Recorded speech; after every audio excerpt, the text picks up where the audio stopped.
બધાને જય જિનેન્દ્ર. જય જિનેન્દ્ર. 2025ની છેલ્લી ક્લાસ અને 2026 પછી કાલથી શરૂઆત થશે. આ તો ઈસુ ખ્રિસ્તના અનુસાર વર્ષ બદલાય છે, આપણા અનુસાર કોઈ વર્ષ નથી બદલાઈ રહ્યું. એટલે આપણા માટે કોઈ નવીનતાનો વિષય નથી, પણ બાહ્યમાં જેવી રીતે બધા માને છે એ પ્રમાણે બધા માની રહ્યા છે. જેમને અનુકૂળતા હોય બધા વિડીયો ઓન કરી નાખે એટલે ખબર પડે કે ભાઈ ખરેખર ક્લાસ સાંભળવા આવ્યા છે કે પછી કથા સાંભળવી છે.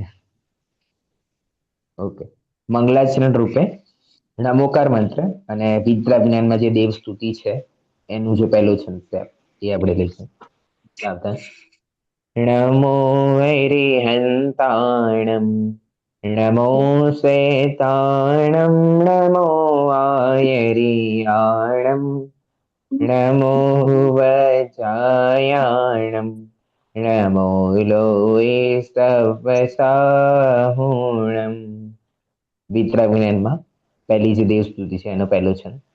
સકળ ગેય ગાયક તદપી નિજાનંદ રસલીન સો જિનેન્દ્ર જય પંત નિત અરિરજ રહસ વિહીન. ચાર જાતિનો કર્મના નાશ કરવા વાળા એવા વિતરાગીને સર્વજ્ઞ હરિહન ભગવાને નમસ્કાર કરે અને એના પૂર્વ પંચ પરમેશ્વરને આપણે નમસ્કાર કર્યા છે. આપણે અત્યાર સુધી વિતરા વિજ્ઞાન ભાગ 1 ની અંદર દેવ સ્તુતિ થઈ ચૂકી છે. એના પછી જંબુ સ્વામી આપણે કર્યું, ત્યારબાદ આપણે રક્ષાબંધન કર્યું હતું અને છેલ્લે આપણે ષટ આવશ્યકની સામાન્ય ચર્ચા કરી હતી. એટલે મોસ્ટલી થઈ ગયું હતું, પણ એવું હતું કે ફરીથી આપણે ચર્ચા કરીશું. વાંધો નહીં, આપણે ફરીથી એની ચર્ચા કરી લઈએ એક વખત, જ્યાં સુધી બાકી બધાને આવવું હોય તો કોઈ આવી જાય. પછી આપણે જે મેઇન ચેપ્ટર છે વિતરંગને એ સ્ટાર્ટ આપણે કરીશું. તો પીડીએફ ખાલી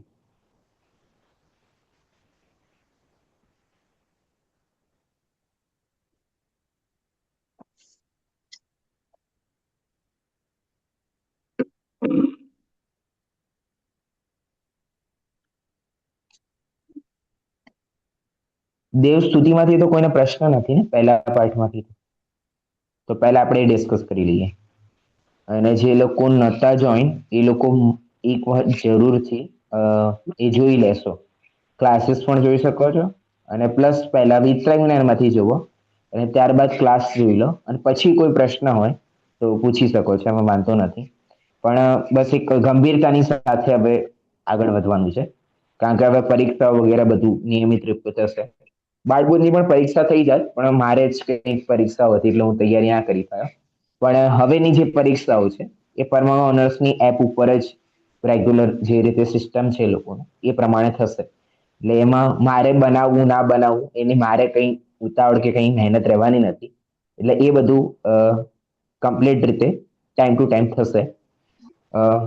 એટલે આને ગંભીરતા રૂપે લેવું વિતરાગને એને, અને ટાઈમ મળશે અને પેપર મારે બની જશે તો બાલબુધનું પણ પેપર ગમે ત્યારે સામે તમારી સામે આવી શકે છે. એટલે બાળબુધનું રિવિઝન કરતા રહેવાનું સાથે આ વિતરાગને કન્ટિન્યુ રહેશે. હા, બિંજુબેન આજે જોઈન થયા છો? હા, આજે ફર્સ્ટ ક્લાસ છે. ઓકે, એટલે બાલબુધ તમે કરેલું છે પહેલા? હા, મેં તત્વજ્ઞાન 2 સુધી બધા ભાગ કરેલા છે. ઓકે, સરસ છે. તો પછી તમને સરળ પણ રહેશે. ઓકે, આપણે વિતરા વિજ્ઞાન ભાગમાં પાઠ ચોથો 6 આવશ્યક તો આગળના ચેપ્ટર્સ આપણે કરવાના છે, પણ આપણે સરળતા રૂપે પાઠ લેતા હતા જ્યાં સુધી બધા હાજર થઈ જાય ત્યાં સુધી. તો પાઠ 6 આવશ્યક, આમાં શ્રાવકના 6 આવશ્યકો સંદર્ભે ટૂંકમાં ચર્ચા કરેલી છે. એ 6 આવશ્યકો કયા કયા છે હેમાબેન? શ્લોક હેમાબેન બોલવાનો છે તો શ્લોક આ બોલો. શ્લોક બોલો ના? હા, શ્લોક બોલો, શ્લોક યાદ હોય તો. દેવ પૂજા ગુરુ પાસ્તિ સ્વાધ્યાય સંયમ તપઃ દાનશ્ચેતિ ગૃહસ્થાનમ ષટ્કર્માણિ દિને દિને. ઓકે. હા હિનાબેન, 6 આવશ્યકો કયા કયા છે? માઇક માઇક માઇક બંધ છે, માઇક બંધ છે.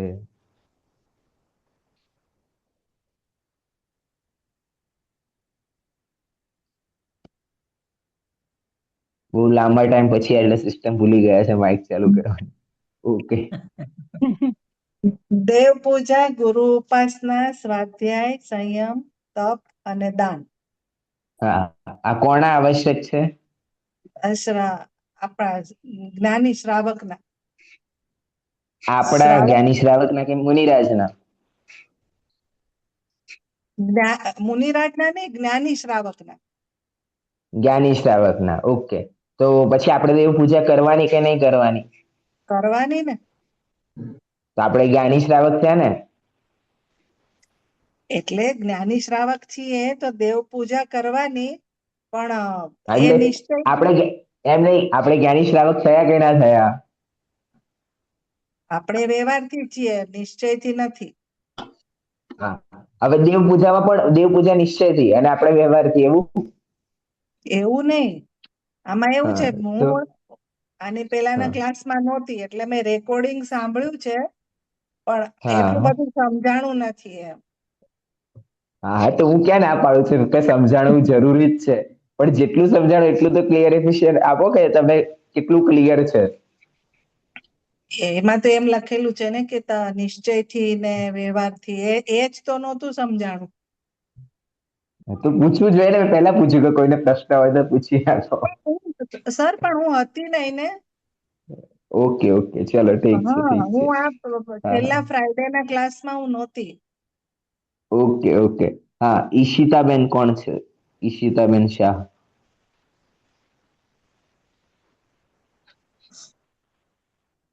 છે કે ભાઈ કથા ચાલે છે? વિરાગી બેન ગાંધી. ઓકે. પરિજ્ઞા.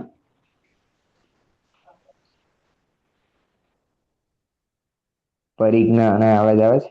હવે ઇયરફોન લગાવે. ઓકે. ઈશિતાબેન ટ્રાવેલિંગમાં છે. ચલો વાંધો નહીં. ઓકે. હા, તો છ આવશ્યકોમાં આ કોના 6 આવશ્યક છે? અવાજ નથી આવતો મારો. ઓકે. હા, વિરાગીબેન. હા, વાંધો નહીં, વાંધો નહીં. આ હમણાં શ્રાવકના આવશ્યક છે. એમ તો મુનિરાજને બી આવશ્યક હોય, બટ આ હમણાં જે આપણે ભણીએ છીએ શ્રાવકના છે. અને શ્રાવક ઇન ધ સેન્સ કે બધાને જ જેટલા બી જૈન લોકો હોય એ મેઇનલી તો શ્રાવક જ કહેવાય, અને એમને આટલું તો હોવું જ જોઈએ, કમ્પલસેશન છે. તો ઓકે, ઠીક છે. આવશ્યક કોને કહેવાય? આવશ્યક.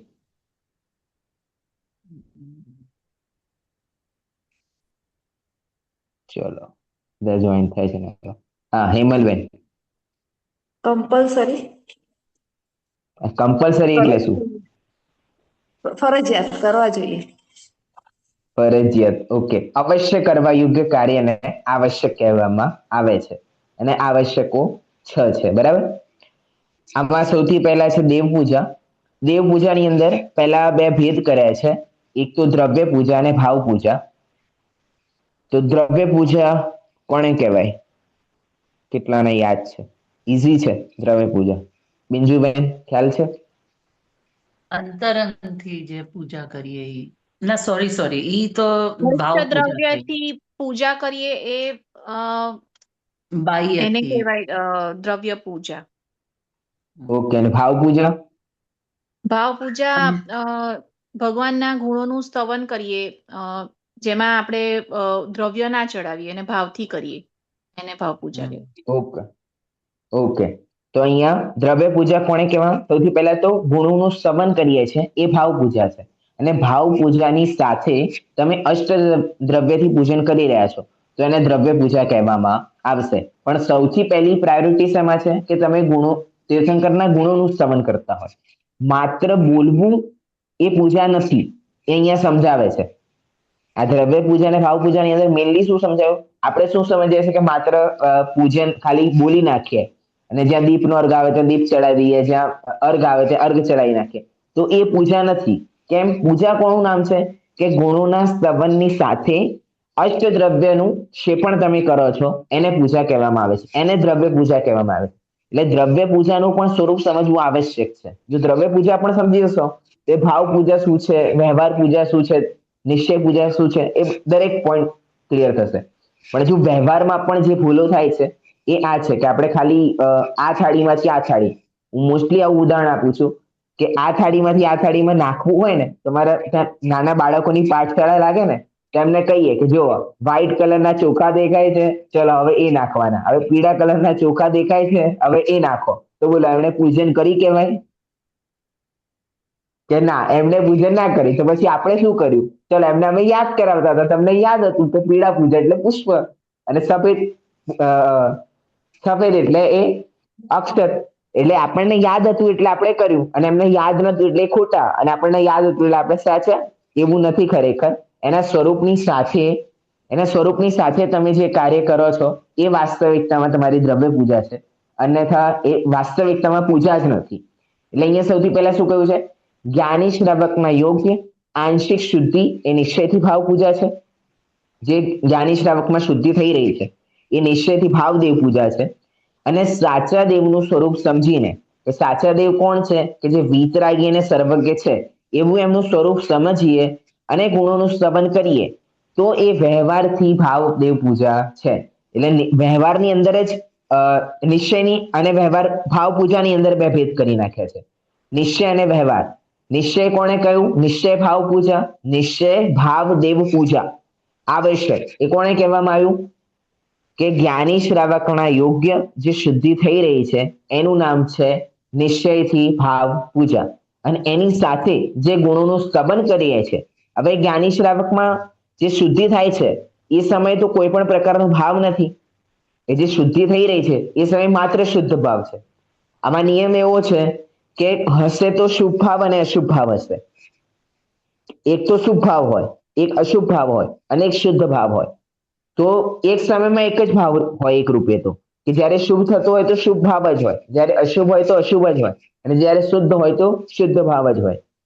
તો આ જે ગુણોનું સ્તબન છે, ભગવાનની સ્તુતિ છે, એ કયો ભાવ છે? એ શુભ ભાવ છે. અને જે જ્ઞાની શ્રાવકમાં યોગ્ય શુદ્ધિની અહીંયા જે વાત કરી રહ્યા છે એ શુદ્ધ ભાવ છે. એટલે જ્યારે શુદ્ધ ભાવ થાય છે ત્યારે એ શુભ ભાવ થતો નથી, અને જ્યારે શુભ ભાવ થઈ રહ્યો છે ત્યારે શુદ્ધ ભાવ થતો નથી. એ નિયમ છે. હવે કહેવામાં આવે છે કે ભાઈ આત્મામાં એ જીવ જાય છે અને બહાર ક્રિયાઓ પણ ચાલે છે, તો એ કયા આધારે કહે છે? કે શ્રદ્ધાના આધારે. કે જેમ કે તમે ગયા અને કોઈ મૂવી તમે 3-5 વખત જોઈ લીધી હોય, બરાબર? એટલે તમારા શ્રદ્ધામાં તો શું હોય કે આને છેવટે આ દગો કરી રહ્યો છે, પણ અત્યારે ભલે સારો દેખાય છે, પણ આ વાસ્તવિકતામાં કરી શું રહ્યો છે? દગો કરી રહ્યો છે. પણ જ્યારે ફર્સ્ટ ટાઈમ જોવા ગયા હોય તો ભાઈ જેવી રીતે નોર્મલ ચાલે છે એ રીતે નોર્મલ જાણીશું, પણ પછી બીજી વખત જોઈશું તો ખબર છે કે એ માણસ દગો જ કરી રહ્યો છે. પણ જોઈશું કેવી રીતે? એન્ટરટેનમેન્ટની સાથે જોઈશું ને. એવું તો કે નહીં કે જોઈશું જ નહીં આપણે કે ભાઈ ખબર જ છે આ દગો કરવાનો છે, પણ જોઈશું તો ખરા. જેમ કે સિરિયલો જોઈએ છે આપણે, તો ખબર છે કે આ જે સ્ત્રી છે આવી રીતે કરવાની જ છે, એના મનમાં ખોટા ભાવ ચાલી જ રહે છે, એ આપણને બેક સાઈડમાં દેખાડી નાખે છે ને, તો પછી આપણે બંધ કરીએ સિરિયલ? ના, તો આવું જ કરવાની છે, ગમે તે બોલે એટલે આપણે તો બંધ કરી દો. ના, પણ શું છે? એન્ટરટેનમેન્ટ લેવું છે આપણે.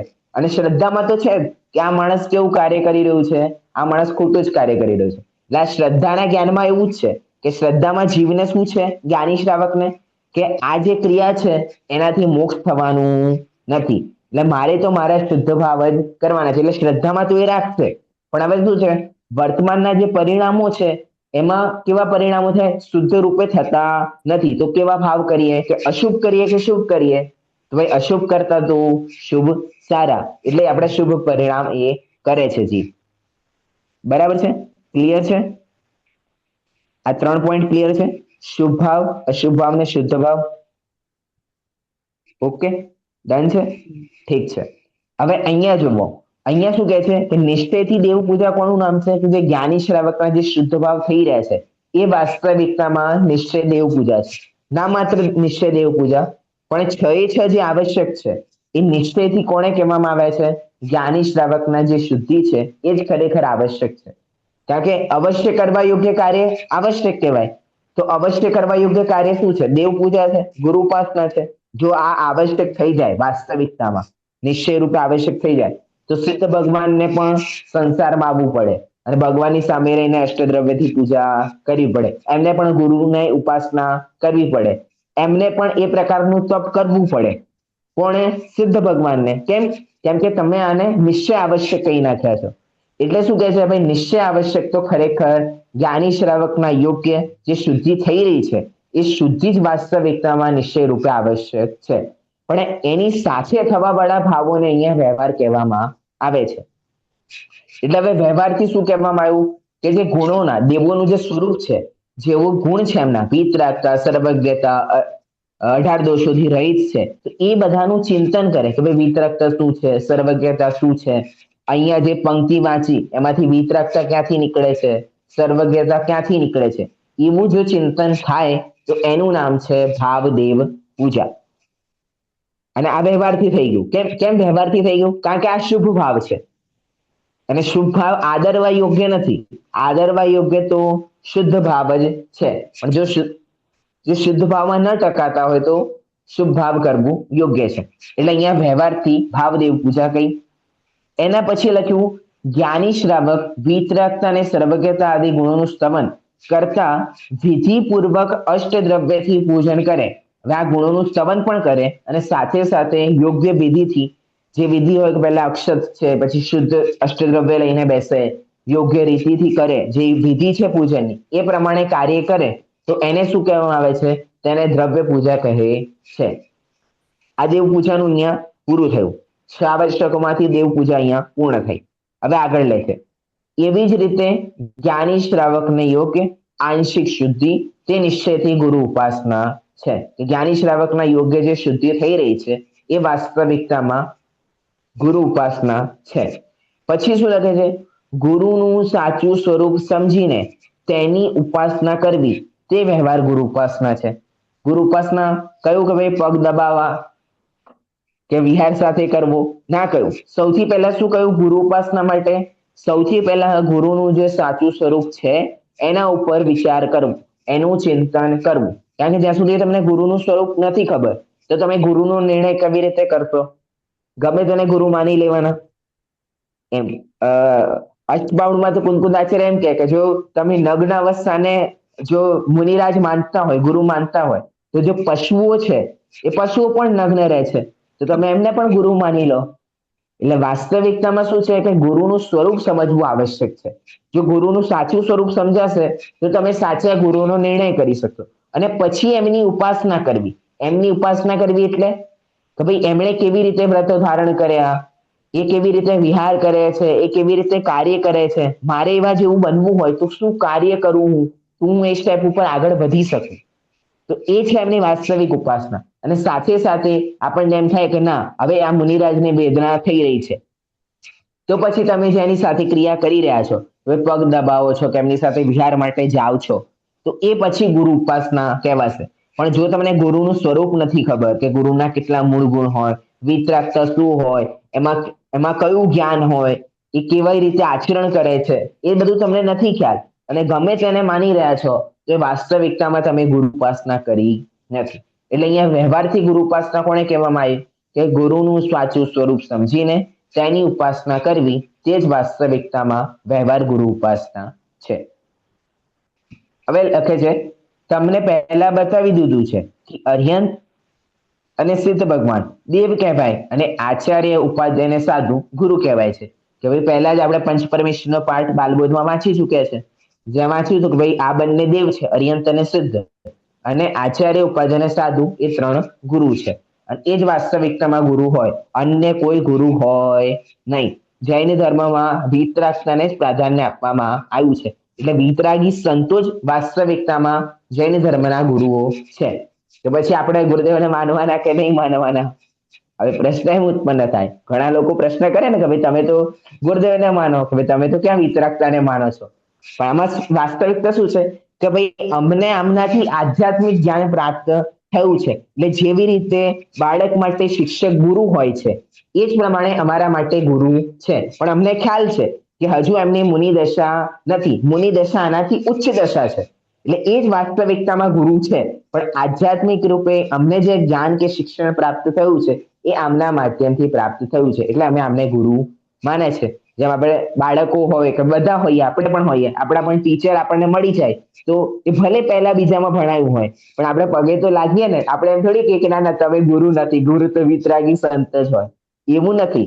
અહીંયા જે જ્ઞાન પ્રાપ્ત થયું છે એ જ્ઞાન પ્રાપ્તિની અપેક્ષા આપણે ગુરુદેવશ્રીને ગુરુ માનીએ છીએ. બાકી વાસ્તવિકતામાં જૈન ધર્મના ગુરુ તો વિતરાગી આચાર્ય, ઉપાધ્યાય અને સાધુ છે. જો વિતરાગતા નથી તો નથી. સૌથી પહેલા ગુણ છે જૈન ધર્મ માટે વિતરાગતા હોવી આવશ્યક છે. ઓકે, પછી લખે છે, પછી આગળ હવે અહીંયા સુધી દેવ અને ગુરુ ઉપાસનાનું સ્વરૂપ થઈ ગયું. હવે આગળ લખે છે જ્ઞાની શ્રાવકના યોગ્ય આંશિક શુદ્ધિ એ જ વાસ્તવિકતામાં નિશ્ચયથી સ્વાધ્યાય છે. નિશ્ચય સ્વાધ્યાય કોનું નામ છે? જ્ઞાની શ્રાવકના યોગ્ય જે શુદ્ધિ થઈ રહી છે એ. ત્યારબાદ લખે છે કે જીનેન્દ્ર ભગવાને કહેલા તત્વનું નિરૂપણ કરનારા શાસ્ત્રોનું અધ્યયન મનન કરવું તે વ્યવહાર સ્વાધ્યાય છે. હવે વ્યવહાર સ્વાધ્યાયમાં શું સૌથી પહેલા લખ્યું? ભગવાન દ્વારા કહેલા તત્વનું નિરૂપણ કરનાર. જ્યાં વિતરાગતાનું સ્વરૂપ ના હોય તો એ શાસ્ત્ર ના કહેવાય. હવે થાય ને કે ભાઈ આટલા બધા શાસ્ત્રો છે અમારી પાસે, હવે એને કયાને જીનવાણી માનીએ, કોને ના માનીએ? તો એનો આધાર શું છે? વિતરાગતા કી પોષક ही જીનવાણી કહેલાતી है. કે જેમાંથી વિતરાગતાનું પોષણ થતું હોય એ જ વાસ્તવિકતામાં જીનવાણી છે. અને જીનેન્દ્ર ભગવાને એકમાત્ર વિતરાગતાનો ઉપદેશ આપ્યો છે. વિતરાગતાની અંદર જ બધું 6 દ્રવ્ય, 7 તત્વ, જ્ઞાન મીમાંસા, તત્વ મીમાંસા એ દરેક વસ્તુ શેમાં આવે છે? એ જીનેન્દ્ર ભગવાનના કહેલા તત્વના વિતરાગતાના અંડરમાં જ આવે છે. એટલે ભગવાને કહેલા તત્વનું નિરૂપણ કરનાર શાસ્ત્રોનું અધ્યયન મનન કરવું તે વાસ્તવિકતામાં સ્વાધ્યાય છે. માત્ર તમે વાંચી નાખો તો એ વાંચવું ખરેખર અધ્યયન નથી. અધ્યયન કહેવાય જ કોને? કે અર્થપૂર્વક તમે વાંચો એનું નામ છે અધ્યયન. માત્ર વાંચી નાખવું એ અધ્યયન છે નહીં. જે બાળકને આવડી ગયું હોય વાંચતા નોર્મલી 4થા 5મા, એને આપણે બેસાડીએ કે ચલો હવે સમયસર તું વાંચ, અને ગુજરાતીમાં હોય અને થોડાક શબ્દો કઠિન પડે, બાકી તો એ વાંચી નાખે, તો એને સ્વાધ્યાય કહીએ આપણે કે ભાઈ ના, એ તો બાળકે એમને એમ વાંચ્યું. તો પછી આપણને પણ એવું જ થયું ને, જો આપણે અર્થ ના સમજ્યા તો આપણો પણ સ્વાધ્યાય નથી. એટલે અધ્યયન કહેવાય જ કોને? કે એવો શબ્દનો અર્થની સાથે થવા વાળું જે જ્ઞાન છે એને અધ્યયન કહેવામાં આવે છે. એટલે અધ્યયન, અને પછી બીજું સ્ટેપ શું કહ્યું? મનન કરવું. અધ્યયન કરવું અને ત્યારબાદ મનન કરીએ તો વ્યવહાર સ્વાધ્યાય થાય. બાકી આપણે બધા વ્યવહાર સ્વાધ્યાય પણ કરી શકતા નથી. જો આપણે માત્ર પ્રવચન સાંભળીને આવી ગયા, બરાબર, પછી આપણે શાસ્ત્ર તો ખોલીને જોયું નહીં કે શાસ્ત્ર પ્રમાણે ગુરુદેવશ્રી બોલ્યા કે નહીં બોલ્યા, શાસ્ત્રમાં કઈ પંક્તિમાંથી બોલ્યા. પ્રવચન પતી ગયું પછી કેટલાને વિચાર ચાલ્યો કે ગુરુદેવના પ્રવચનમાં કયા કયા પોઈન્ટ્સ આવ્યા, તમે આ વાંચ્યું, તમને કેટલું યાદ રહ્યું, કે કેટલું સમજ્યા, એ આપણને ખ્યાલમાં ના આવ્યું તો ખરેખર આપણે સ્વાધ્યાય કર્યો નથી. શું કર્યું છે? ખાલી સ્વાધ્યાય કર્યો નથી. જેમ તમે રોજ સિરિયલ જોવો છો એવી રીતે એ સિરિયલ જોઈ નાખી આપણે. શું કર્યું? એવું જ થયું ને. જો આપણને ખ્યાલમાં ના આવ્યું, ઉપરથી એમાં તો યાદ રહે છે કે કાલે આ થયું હતું, પરમ દિવસે આ થયું હતું, આણે આવું કર્યું હતું, આણે તેવું કર્યું હતું, અને અહીંયા પૂછો તો ભાઈ ના, આજે તો આટલું જ આવ્યું હતું. એટલે એનું કારણ શું છે? કે આપણે એને અધ્યયન પછી જે મનન કરવું જોઈએ એ મનન થતું નથી. એટલે વ્યવહાર સ્વાધ્યાય પણ કોને કહેવામાં આવે છે? અધ્યયનની સાથે મનન થવું એ વાસ્તવિકતામાં વ્યવહાર સ્વાધ્યાય છે. આ પ્રમાણે 3 આવશ્યકો અહીંયા પૂરા થયા. બોલો, 3 આવશ્યકોમાં છે કોઈને પ્રશ્ન, શંકા, આશંકા? 3 ક્લિયર છે ને? હિનાબેન?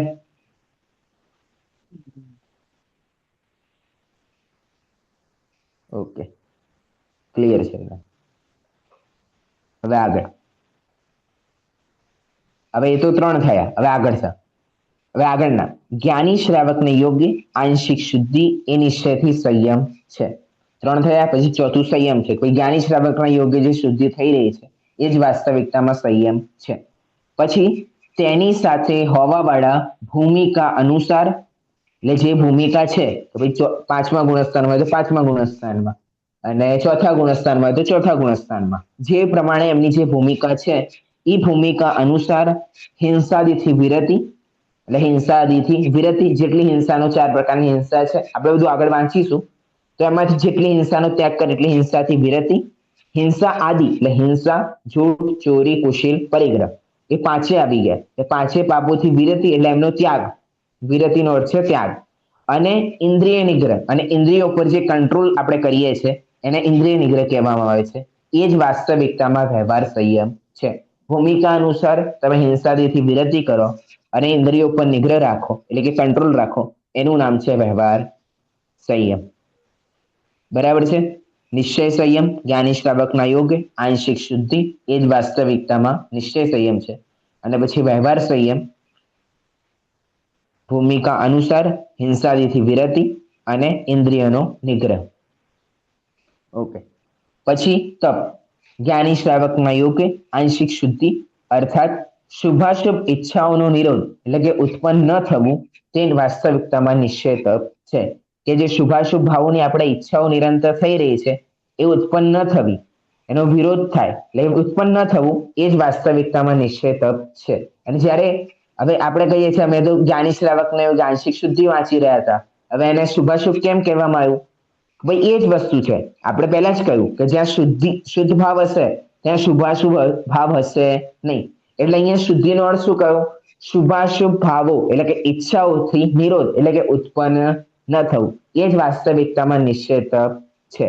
તથા તેની સાથે હોવાવાળા અંશનાદિ સંબંધી શુભ ભાવ છે તે વ્યવહાર તપ છે.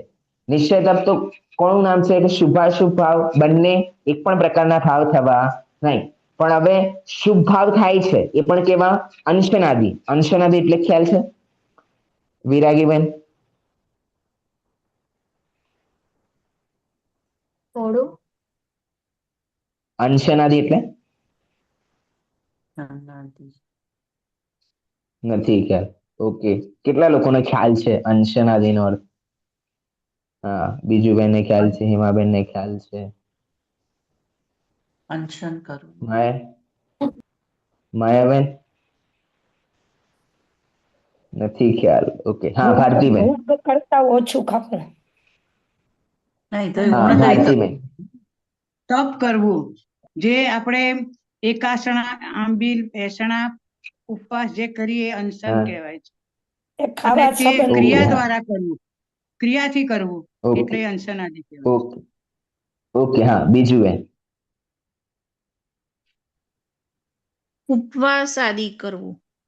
હા, અંશન. ઉપવાસ આદિ કર. ઉપવાસ આદિ જે આપણે કરીએ છીએ એને અંશન આદિ કહેવામાં આવે છે. જ્યારે આપણે તપોનું સ્વરૂપ જાણીશું તો એમાં આ 12 પ્રકારના બધા જે તપ હોય છે એમાં અંશન આદિ પ્રકારના પણ તપો આવશે. તો આપણે એક એકનું ત્યાં સ્વરૂપ સમજીશું. પણ અત્યારે ખ્યાલમાં રાખવું, અંશનનો અર્થ છે ઉપવાસ જે કરીએ છીએ આપણે એ ઉપવાસને અંશન કહેવામાં. આ 10 લક્ષણ જ્યારે કરતા હોય ત્યારે ઘણા બધા અંશન કરે છે. તો એ અંશનાદિ જે અહીંયા છે. તો અંશનાદિ રૂપ જે સંયમ શુભ ભાવ થાય છે એને અહીંયા વ્યવહારથી તપ કહેવામાં આવી રહ્યા છે. બરાબર છે? ક્લિયર છે તપ સુધી બધાને? વર્ડિંગ પણ ખ્યાલમાં આવે છે ને બધાને? આ તો પછી ઓચિંતું પૂછીએ એટલે ખ્યાલ આવે કે ભાઈ નથી ખબર. એવું તો નહીં થાય ને? ઓકે, ચલો આગળ. જ્ઞાની શ્રાવકને યોગ્ય આંશિક શુદ્ધિ એ જ વાસ્તવિકતા નિશ્ચયથી પોતાને શુદ્ધતાનું દાન છે. ભાઈ હવે દાનની સાથે જોઈન કરવું હતું એટલે શું કહ્યું? પોતાને શુદ્ધતાનું દાન. એટલે અત્યાર સુધી હું શુભાશુભ ભાવમાં બળતો હતો, તો હવે મેં શુદ્ધિનું ભાવ કર્યા. જ્ઞાની શ્રાવકને આંશિક શુદ્ધિ કરી તો એ શુદ્ધિ કોને? પોતાને જ થઈ ને. એટલે શુદ્ધતાને દાન આપ્યું કહેવાય. એ વાસ્તવિકતામાં નિશ્ચય દાન છે. અને વ્યવહાર દાન કોને કહેવામાં આવે છે? સ્વ પરના અનુગ્રહ માટે. અનુગ્રહ એટલે ઉપકાર માટે. સ્વ અને પરના ઉપકાર માટે ધન આદિ દેવું, ધન આદિ વસ્તુઓ જે આપીએ છે દેવું તે વ્યવહાર દાન છે. ધન આદિ જે આપીએ છે એ વાસ્તવિકતામાં વ્યવહાર દાન છે. હવે એ વ્યવહાર દાન 4 પ્રકારના છે. ઘણા બધા રૂપે આપણે દાન આપતા હોઈએ, પણ અહીંયા વ્યવહાર દાન રૂપે પણ 4 જ પ્રકાર લીધા છે. 4 પ્રકાર કયા કયા છે? આહાર દાન, ઔષધ દાન, જ્ઞાન દાન અને અભય દાન. આહાર દાન તો બધાને ખ્યાલ છે, રોડ ઉપર આપીએ એ નહીં, પણ મુનિરાજોને જે આપણે વિધિપૂર્વક બોલાવીને આગ્રહ કરીને જે આપીએ છીએ મન વચન કાયની શુદ્ધિની સાથે એ આહાર દાન છે. આહાર દાન વખતે તમે મુનિરાજને યોગ્ય, એમને જે કોઈ રોગ થયો હોય તમને ખ્યાલમાં આવે કે કોઈ એમની શરીરની રચનામાંથી તમને ખ્યાલ આવે કે આમને આવું થઈ રહ્યું છે, આવું થઈ રહ્યું છે, આંખ નબળાઈ આવી રહી છે, તો તમે એ પ્રમાણેની ઔષધિ આહારની અંદર મિશ્રિત કરીને એમને કયા વગર તમે આપો છો આહાર દાન રૂપે, પણ ઔષધિ આપી રહ્યા છો, તે ઔષધિ દાન છે. પછી જ્ઞાન દાન, એટલે તમે શાસ્ત્ર વગેરે કોઈ ભેટ તમે કર્યું છે તો એ જ્ઞાનદાન થયું. અને ચોથું છે અભયદાન, કે કોઈ પણ તમારાથી ડરે નહીં. અભયદાન એટલે મુનિરાજ પાસે આઈને સિંહ પણ બેસે અને સસલું આઈને પણ બેસે, પણ એ કોઈને ડરાવે નહીં, એનું નામ છે અભયદાન. બરાબર છે? ક્લિયર છે? 4 દાન. આ 4 દાન જ વ્યવહાર દાન કહેવાય, જૈન મતાનુસાર અને જ્ઞાની શ્રાવકના યોગ્ય. હવે કોઈ એમ કે ભાઈ અમે હોસ્પિટલ ખોલીએ કે આવું કરીએ તેવું કરીએ, એ બધાની અહીંયા વાત નથી. અહીંયા શ્રાવકના યોગ ધર્મ પ્રમાણે કોણે દાન કહેવાય એ દાનનું અહીંયા સ્વરૂપ અહીંયા આપેલું છે. બરાબર છે? ક્લિયર છે બધાને દાન સુધી? ઓકે. હવે નિશ્ચય અને વ્યવહાર આવશ્યકમાં શું તફાવત? હવે અહીંયા સુધી તો 6 છે આવશ્યક પૂરા થઈ ગયા. હવે કહે છે ભાઈ નિશ્ચય અને વ્યવહાર આવશ્યક બે ભેદ કેમ કર્યા? તો આ બંનેમાં તફાવત શું છે? તો નિશ્ચય આવશ્યક તો શુદ્ધ ધર્મ પરિણતિ છે, તેથી બંધના અભાવનું કારણ છે. હવે જે નિશ્ચય આવશ્યકો બતાવે છે એ શુદ્ધ ધર્મની પરિણતિ છે અને એ બંધના અભાવનું કારણ છે. એ બંધ નથી કરાવતા કારણ કે શુદ્ધ ભાવ થઈ રહે છે. બંધ તો શુભ ભાવ અને અશુભ ભાવમાં થાય છે, એટલે આ બંધનો અભાવ કરાવવા વાળો નિશ્ચય છે. અને વ્યવહાર આવશ્યક પુણ્ય બંધનું, જે વ્યવહાર આવશ્યકો છે એ પુણ્ય બંધનું કારણ છે. પેલો બંધનો અભાવ કરાવે છે નિશ્ચય આવશ્યક, અને વ્યવહાર આવશ્યક પુણ્ય બંધ કરાવે છે. સાચા આવશ્યક જ્ઞાની જીવને જ હોય છે. ભાઈ સાચા આવશ્યક તો કોને હોય છે? માત્ર જ્ઞાની જીવોને હોય છે. પણ દેવ પૂજન આદિ કર્મના ભાવ અજ્ઞાનીને પણ હોય છે. પણ જે દેવ પૂજા આદિના જે ભાવો છે એ તો અજ્ઞાનીને પણ હોઈ શકે છે.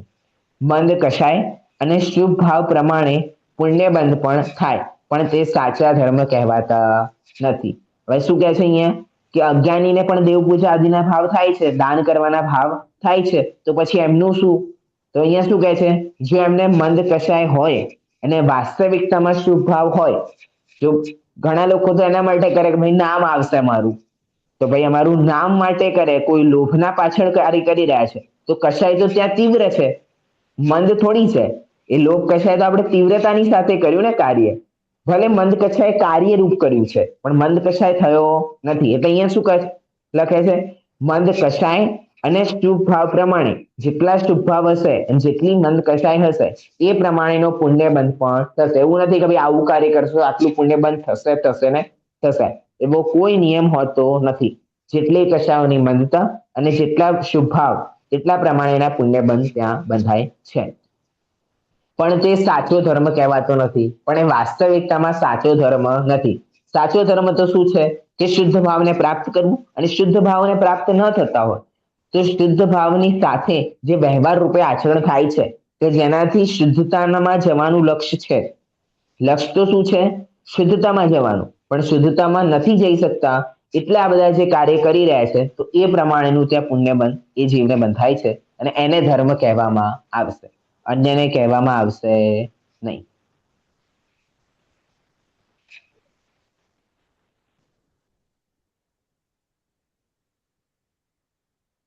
ક્લિયર છે બધાને વસ્તુ? કોઈને છે પ્રશ્ન અહીંયા સુધી? ઓકે. હવે અહીંયા છેલ્લો પ્રશ્ન છે કે જો આપ આમ કહેશો તો અજ્ઞાની જે દેવ પૂજન આદિ આવશ્યક કરવા છોડી દેશે. જો તમે આવી રીતે વાતો કરશો તો પછી આપણે બધા કેમ મંદિરે જઈએ? પહેલા તો ભાઈ શુદ્ધિ તો પ્રગટ થાય, અમને શુદ્ધ ભાવ તો પ્રગટ નથી થતા, તો આપણે મંદિર જવાનું છોડી દઈએ. સૌથી બેસ્ટ તો એ જ છે, આપણે ઘરે બેઠીને બંધ કસાય કરીશું. તો અહીંયા શું જવાબ આપે છે કે ભાઈ ઉપદેશ તો ઊંચે ચડવાના માટે આપવામાં આવે છે. ભાઈ ઉપદેશ તો જે છે એ ઉપર ચડવા માટે જ આપવામાં આવે છે. તેથી દેવ પૂજન આદિના ભાવ શુભ ભાવ છોડીને જો અશુભ ભાવમાં જશે તો પાપ બંધ કરશે, માટે દેવ પૂજન આદિ છોડવા યોગ્ય નથી.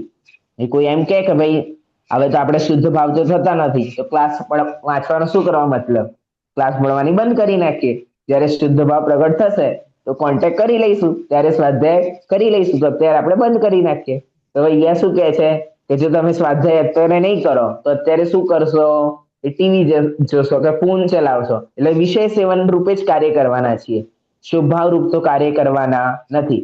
વિષય સેવનનું કાર્ય ન કરીને શુભભાવરૂપ કાર્ય કરીએ એના માટે અહીંયા વાત કરી છે. એટલા માટે તો દેવ પૂજન આદિ કરવા યોગ્ય છે કે ભાઈ અશુભ ભાવમાં ના જઈને શુભ ભાવમાં આપણે રહીએ. પણ શુભ ભાવને જો ધ્યેય માની લીધું કે અમે તો શુભ ભાવથી જ ખુશ છીએ, ડેલી 6 આવશ્યક કરીએ છીએ, તો કાંઈ થવાનું નથી. એટલા માટે આખા પાઠની ચર્ચા અહીંયા આપેલી છે. બરાબર છે? 6 આવશ્યક ક્લિયર છે બધાને? પછી હું પૂછું એમ ક્લિયર હોય તો.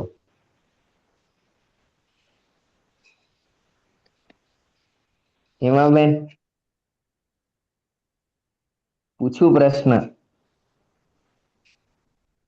સર એક ક્વેશ્ચન ઓકે. હતો. હા, એ જે નિશ્ચય ને વ્યવહાર આવશ્યક નો અંતર જે છે ને એનો જે તમે હા, રિપ્લાય કર્યો એ હજી હા. એકદમ ક્લિયર નથી થયો. નિશ્ચય આવશ્યક જે છે એ શુદ્ધ ભાવ પ્રગટ કરાવે છે, એટલે કે બંધનો અભાવ કરાવે છે. અને જે વ્યવહાર આવશ્યક છે એ શુભ ભાવ રૂપે બંધ કરાવે છે. બે તફાવત લઈ લો. એક તો લઈ લો આમાં શુદ્ધ ભાવ થાય છે અને વ્યવહાર આવશ્યકમાં શુભ ભાવ થાય છે. પહેલો અંતર લઈ લો કે આમાં શુદ્ધ ભાવ, આમાં શુભ ભાવ. બરાબર? એના પછી બીજો અંતર લઈ લો કે આ બંધનો અભાવ કરાવે છે અને આ પુણ્ય બંધ કરાવે છે. ઓકે. ક્લિયર છે? નોટબુક પેન રાખશો તો થોડું ક્લિયરિટી રહેશે. લખતા જાઓ, ચાર્ટ બનાવતા જાઓ. સૌથી બેસ્ટ છે કે માઇન્ડ મેપ બનાવીએ આપણે, કે ભાઈ મેપ બનાવી નાખીએ કે ચલો 6 આવશ્યક છે તો 6 આવશ્યકનો ચાર્ટ બનાવી નાખીએ. હવે દેવ પૂજામાં કહ્યું કે ભાઈ પહેલા દ્રવ્યને ભાવ કરી, કે દ્રવ્ય ભાવના દેવ પૂજાની અંદર દ્રવ્યને ભાવ કરી નાખ્યા, પછી ભાવમાં પાછા 2 કરી નાખ્યા, નિશ્ચય અને વ્યવહાર. તો આ રીતે એક ચાર્ટ બની ગયો.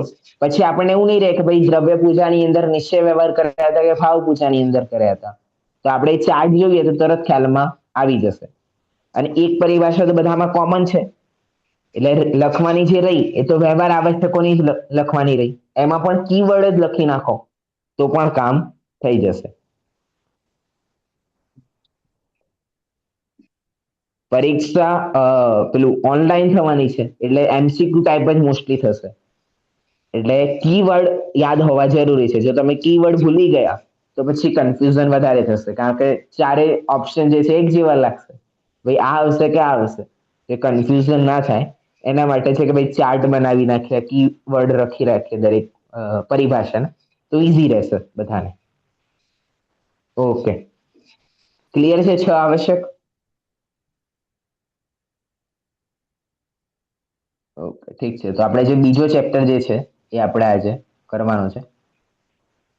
પહેલો ચેપ્ટર જે દેવસ્તુતિ છે એ બધા એક વખત જોઈને આવી નાખજો, આપણે કરી નાખ્યા છે ઓલરેડી.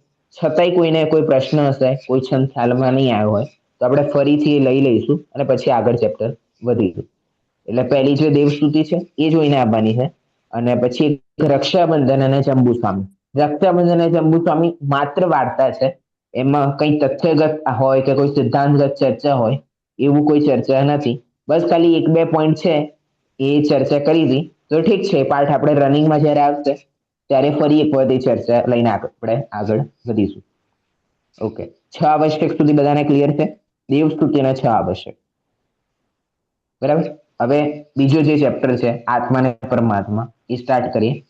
આપણે પહેલા જ મેં કહ્યું હતું તમે વિતરા વિનયનમાં જે ગ્રંથના આધારે અહીંયા ચેપ્ટર લખવામાં આવ્યો છે એ ગ્રંથનો પરિચય, એટલે એ ગ્રંથના લેખકનો પરિચય તમારે યાદ કરવાનો કે તમારે ભણવામાં આવશે. એટલે તમારે એનું પણ થોડું થોડું યાદ રાખવાનું છે કે ભાઈ આ કવિનો આ પરિચય, આનો આ પરિચય. આપણે રક્ષાબંધનમાં અને જંબુસ્વામી એ બંનેમાં એક એક પરિચય કર્યા છે. રક્ષાબંધનમાં નથી કર્યા, પણ જંબુસ્વામીમાં તો પરિચય આપણે પાંડે રાજમલજીનો ત્યાં કર્યો છે. હવે આત્મા પરમાત્મા જે છે એ યોગસારના આધારે અહીંયા લીધેલું છે, પરમ પ્રકાશના આધારે. તો એના રચનાકાર મુનિરાજ યોગેન્દુ દેવનો અહીંયા પરિચય આપેલો છે. ચલો તો કોણ વાંચશે? પરિજ્ઞા.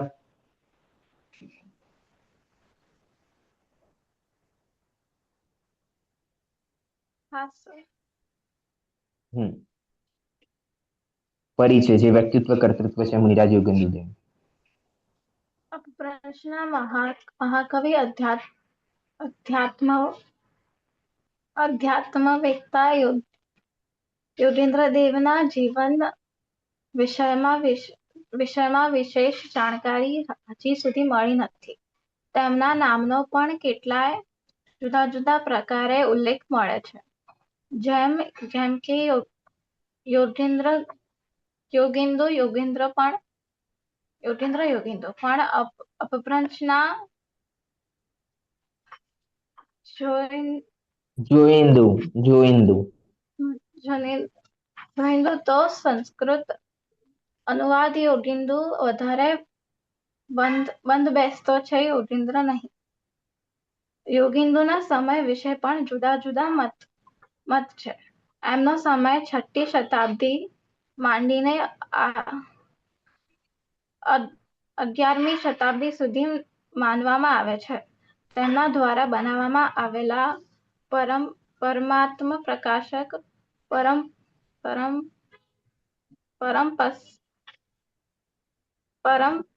પરમપ્પયાસુ અને યોગસારું જ તેમની કીર્તિની અશ્ય ભંડાર છે. ઉપરોક્ત ગ્રંથમાં તેમણે અધ્યાત્મના ગૂઢ તત્વ સહજ અને સરળ લોકભાષામાં જનતા સમક્ષ મૂક્યા છે. તેમના ગ્રંથો ઉપર શ્રી કુંદકુંદનો પ્રભાવ સ્પષ્ટ જણાય છે. યોગિંદુ શ્રી કુંદકુંદ પાસેથી ઘણું લીધું છે. શ્રી પૂજ્યપાદના સમાધિશક્ત અને શ્રી યોગિંદુના પરમાત્મા પ્રકાશકમાં પણ ઘનિષ્ઠ સમાતન દેખાય છે.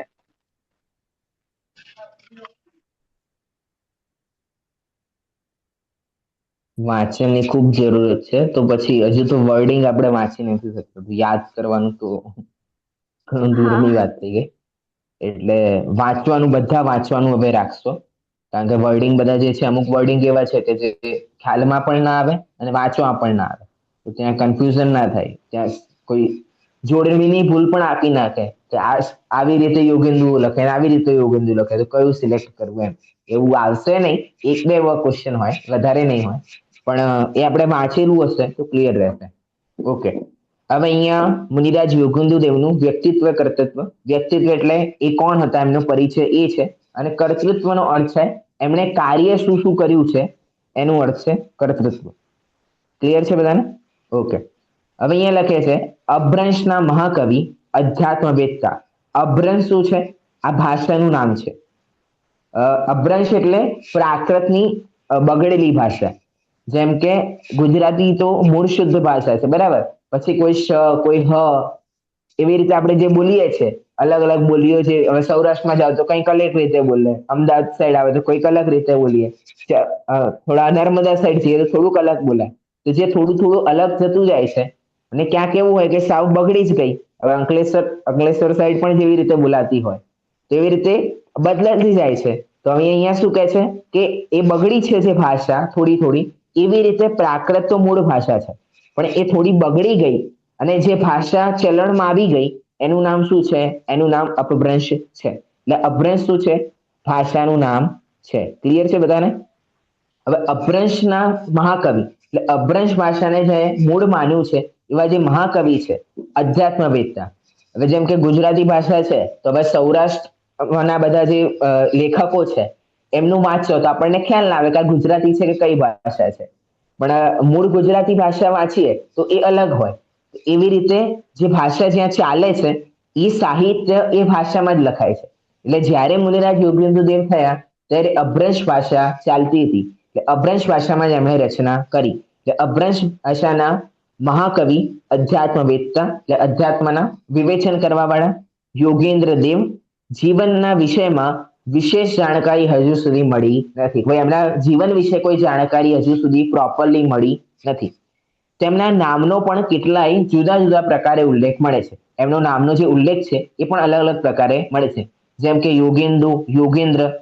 પણ હવે ઘણા લોકો યોગેન્દુ શબ્દ વાપર્યો છે, ઘણા યોગેન્દ્ર શબ્દ વાપર્યો છે. હવે કોણે વાપર્યો? તો એમના પછીના જે આચાર્યો છે એમણે કોઈ ઉદાહરણ લીધો હોય કે એમને એમની કોઈ ચર્ચા કરી હોય તો એમનું નામ લખ્યું હોય એના આધારે અહીંયા કહે છે કે કોઈ યોગેન્દ્ર કહે છે, યોગેન્દુ કહે છે. પણ અભ્રંશના જોઈન્દુ, કારણ કે એમને જે ગ્રંથ લખ્યો છે એ તો અભ્રંશમાં લખ્યો છે, એટલે અભ્રંશમાં શું કહેવામાં આવે છે? જો ઇન્દુ. યોગેન્દુ દેવનું જે મૂળ અભ્રંશ નામ છે શું છે? જો ઇન્દુ. એટલે જો ઇન્દુનો સંસ્કૃત અનુવાદ યોગેન્દુ વધારે બંધ બેસતો છે, યોગેન્દ્ર નહીં. તો જો તમે જોઈન્દુ જે અભ્રંશ ભાષા છે એનું અનુવાદ કરો તો સંસ્કૃતમાં યોગેન્દુ શબ્દ વધારે બેસે છે, યોગેન્દ્ર શબ્દ બનતો નથી. હવે જે ભાષાના જાણકાર હોય એ લોકો અનુવાદ કરતા એમના આધારે અહીંયા કહ્યું છે. હવે આ બધું વાંચવું હોય તો પરમાત્મ પ્રકાશની પ્રસ્તાવના જે છે એ પ્રસ્તાવનામાં તમે બધું વાંચી શકો છો, કેવી રીતે બરાબર છે, કેવી રીતે બરાબર નથી. પ્રસ્તાવનામાં બધું વર્ણન આપેલું હોય છે. એટલે અહીંયા યોગેન્દુ શબ્દ બરાબર બેસે છે, એટલે યોગેન્દુ નામ જ સાચું છે, યોગેન્દ્ર નહીં. યોગેન્દ્રના સમય વિશે પણ જુદા જુદા મત છે. એમનો સમય 6ઠી શતાબ્દીથી માંડીને 11મી શતાબ્દી સુધી માનવામાં આવે છે. હવે યોગેન્દુ દેવનો સમય શું છે? 6ઠી શતાબ્દી લઈને 11મી શતાબ્દી. બરાબર છે? ઓકે. તેમના દ્વારા બનાવવામાં આવેલા પરમાત્મ પ્રકાશ અને યોગસાર. હવે પરમાત્મ પ્રકાશની કૌંસમાં શું લખ્યું છે? પરમપ્પ પયાસુ. આ કેમ લખ્યું છે? આ જે પરમપ્પ પયાસુ છે એ અપભ્રંશ ભાષામાં નામ છે.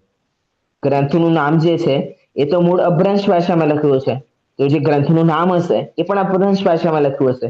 તો ત્યાં નામ શું છે? ઓરિજિનલ નામ પરમપ્પ પયાસુ. જેમ કે યોગેન્દુ દેવનું નામ જોઈન્દુ હતું, એવી રીતે પરમત પ્રકાશનું નામ શું છે? મૂળ અપભ્રંશ ભાષામાં પરમપ્પ પયાસુ. અને યોગસારનું નામ શું છે? જોગ સારું. બરાબર? ક્લિયર રહેશે? હવે કોઈ એમ પૂછે કે મુનિરાજ યોગેન્દુ દેવના નીચેનામાંથી કયા ગ્રંથ છે?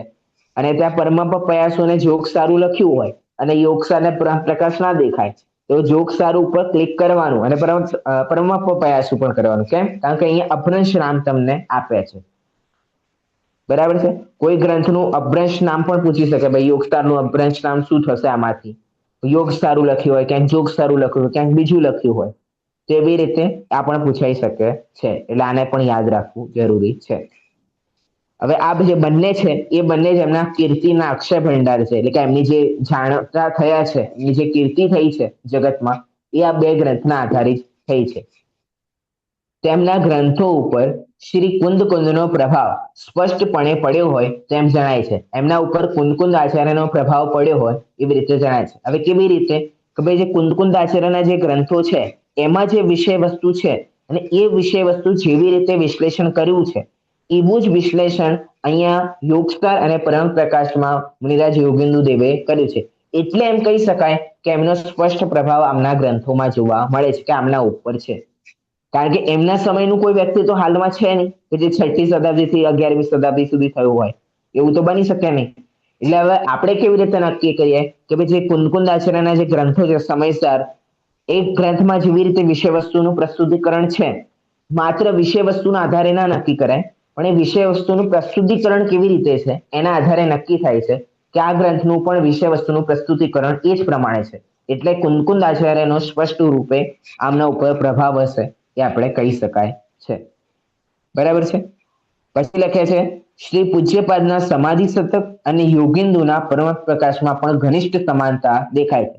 અને પૂજ્યપાદ આચાર્યનું જે સમાધિ શતક છે અને યોગેન્દુ દેવનું પરમ પ્રકાશ છે એમાં પણ ઘનિષ્ઠ સમાનતા દેખાય છે, કે બંનેની વિષય વસ્તુ અને વિશ્લેષણ બંને સમાન છે. પણ સમાધિ શતક સંસ્કૃતમાં છે અને અહીંયા યોગેન્દુ દેવનું પરમ પ્રકાશ મૂળ અપભ્રંશ ભાષામાં છે. બરાબર છે? ક્લિયર છે આટલું? આ પ્રમાણે એમનો પરિચય છે. હવે જે ચેપ્ટર છે એ ચેપ્ટર અહીંયા ચાલુ કરે છે. ખાલી આજે આપણે એક વાર પાઠ વાંચી લઈએ. અહીંયા પ્રભાકર અને યોગેન્દુ દેવનો બે વાર્તા રૂપે અહીંયા એટલે સંવાદ રૂપે અહીંયા આપેલું છે. તો કોણ વાંચશે? હા, એક બિંજુબેન તમે જ વાંચો અને એક વૈરાગીબેન તમે વાંચી લો. વાંચું? હા. હે ગુરુદેવ, આત્મા અને પરમાત્માનું સ્વરૂપ શું તે કૃપા કરીને સમજાવો, કેમ કે કાલે આપે કહ્યું હતું કે આ આત્મા પોતાનું સ્વરૂપ ભૂલીને દુઃખી થઈ રહ્યો છે. હે પ્રભાકર ભટ્ટ, આત્માને સમજવાની ઈચ્છા તમારા જેવા મુમુક્ષુને જ થાય છે. જેણે ચૈતન્ય સ્વરૂપ આત્માની વાત પ્રસન્ન ચિત્તે સાંભળી છે તે અલ્પકાળમાં જ પરમાત્મા પદની પ્રાપ્તિ કરશે. આત્મજ્ઞાનના જેવું બીજું કાંઈ સાર નથી. જ્ઞાન સ્વભાવી જીવ તત્વને જ આત્મા કહે છે. અવસ્થાની અપેક્ષાએ એ 3 પ્રકારનો છે. ફર્સ્ટ બહિરાત્મા, સેકન્ડ અંતરાત્મા અને થર્ડ પરમાત્મા. બહિરાત્મા કોને કહે છે? શરીરને આત્મા માનનાર તથા અન્ય પદાર્થોમાં પોતાપણું અને રાગાદિમાં હિતકરપણું માનનાર અથવા શરીર અને આત્માને એક માનનાર જીવ જ બહિરાત્મા છે. તે અજ્ઞાની છે, મતલબ મિથ્યાદ્રષ્ટિ છે. આત્મા સિવાયના બીજા બાહ્ય પદાર્થોમાં આત્માપણું એટલે કે પોતાપણું માનવાને કારણે જ એ બહિરાત્મા કહેવાય છે. અનાદિકાળથી આ આત્મા શરીરની ઉત્પત્તિમાં જ પોતાની ઉત્પત્તિ અને શરીરના નાશમાં જ પોતાનો નાશ તથા શરીર સાથે સંબંધ રાખનારાઓને જ પોતાના માની રહ્યો છે. જ્યાં સુધી આ ભૂલ ન નીકળે ત્યાં સુધી જીવ બહિરાત્મા અર્થાત મિથ્યાદ્રષ્ટિ છે. બહિરાત્માપણું છોડવું જોઈએ એ તો ઠીક, પણ બહિરાત્માપણું છોડીને અંતરાત્મા બનવું જોઈએ. જે જીવ ભેદ વિજ્ઞાનના બળથી આત્માને દેહાદિથી ભિન્ન જ્ઞાન અને આનંદ સ્વભાવી જાણે છે, માને છે અને અનુભવે છે તે જ્ઞાની સમ્યક દ્રષ્ટિ આત્મા જ અંતરાત્મા છે. આત્મામાં જ આત્માપણું અર્થાત પોતાપણું માનવાને લીધે તથા આત્મા સિવાય બીજા કોઈમાં પણ પોતાપણાની માન્યતા છોડી દેવાને લીધે તે અંતરાત્મા કહેવાય છે. અંતરાત્મા 3 પ્રકારના છે: ઉત્તમ અંતરાત્મા, મધ્યમ અંતરાત્મા અને જગન્ય અંતરાત્મા. અંતરંગ અને બહિરંગ બંને પ્રકારના પરિગ્રહથી રહિત ઉત્કૃષ્ટ શુદ્ધોપયોગી ક્ષીણ કષાયવાળા મુનિરાજ મતલબ કે 12મા ગુણસ્થાન વર્તી ઉત્તમ અંતરાત્મા કહેવાય છે. અવિરત સમ્યક દ્રષ્ટિ મતલબ 4થા ગુણસ્થાન વાળા અને જગન્ય અંતરાત્મા કહેવાય છે.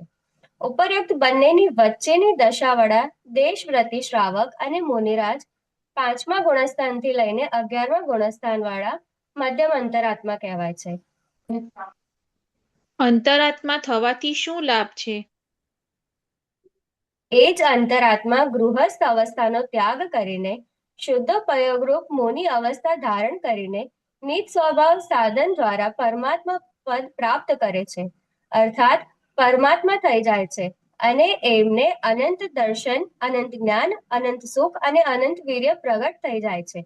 તાત્પર્ય એ જ છે કે અંતરાત્મા પોતાના પુરુષાર્થથી આગળ વધીને પરમાત્મા બને છે. પરમાત્મા થવાથી શું લાભ છે? પ્રત્યેક જીવ સુખી થવા ઈચ્છે છે. પરમાત્મા પૂર્ણ નિરાકુળ હોવાથી અનંત સુખી છે. પરમાત્મા 2 પ્રકારના છે: સકલ પરમાત્મા અને નિકલ પરમાત્મા. 4 ગાતી કર્મોના નાશ કરનારા શ્રી અરિહંત ભગવાન શરીર સહિત હોવાથી સકલ પરમાત્મા કહેવાય છે અને કર્મ રહિત સિદ્ધ ભગવાન શરીર રહિત હોવાથી નિકલ પરમાત્મા કહેવાય છે. બહિરાત્મા સંસાર માર્ગી હોવાથી બહિરાત્માપણું સર્વથા હે છે. અંતરાત્મા મોક્ષ માર્ગનો પથિક છે, તેથી અંતરાત્માપણું કથનચિત ઉપાદેય છે અને પરમાત્માપણું અતિન્દ્રિય સુખમય હોવાથી સર્વથા ઉપાદેય છે. તેથી બધાએ પુરુષાર્થપૂર્વક બહિરાત્માપણું છોડીને અંતરાત્મા થઈને પરમાત્મા બનવાની ભાવના કરવી. ઓકે, અત્યારે ખાલી ભાવના થઈ છે.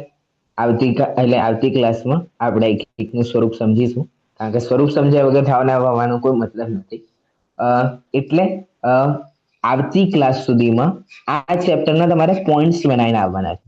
પોઈન્ટ્સ એટલે કે ભાઈ બહિરાત્મામાં કેટલા પોઈન્ટ આવ્યા, તો ભાઈ આને બહિરાત્મા કહ્યું, પછી આને બહિરાત્મા કહ્યું, 2-3 પોઈન્ટ છે.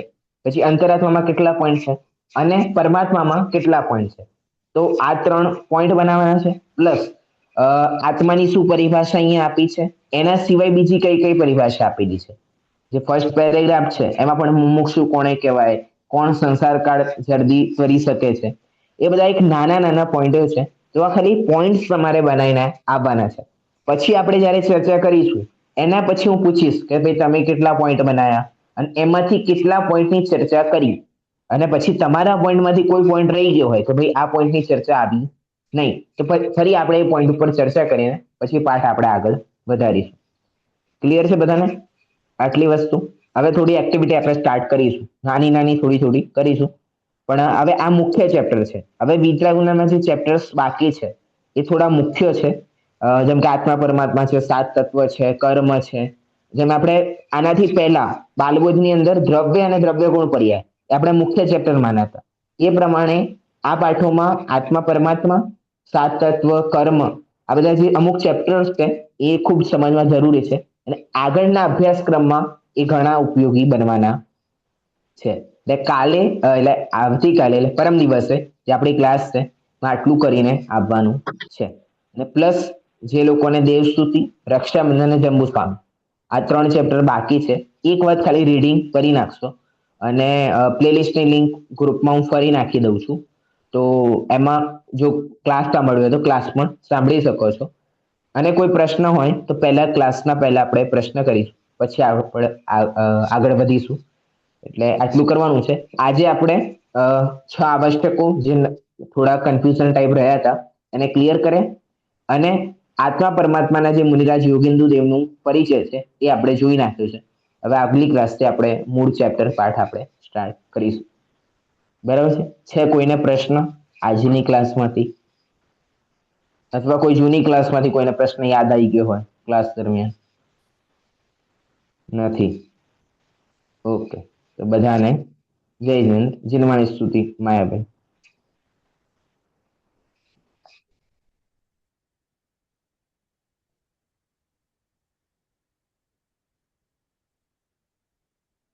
માઇક બંધ છે માયાબેન.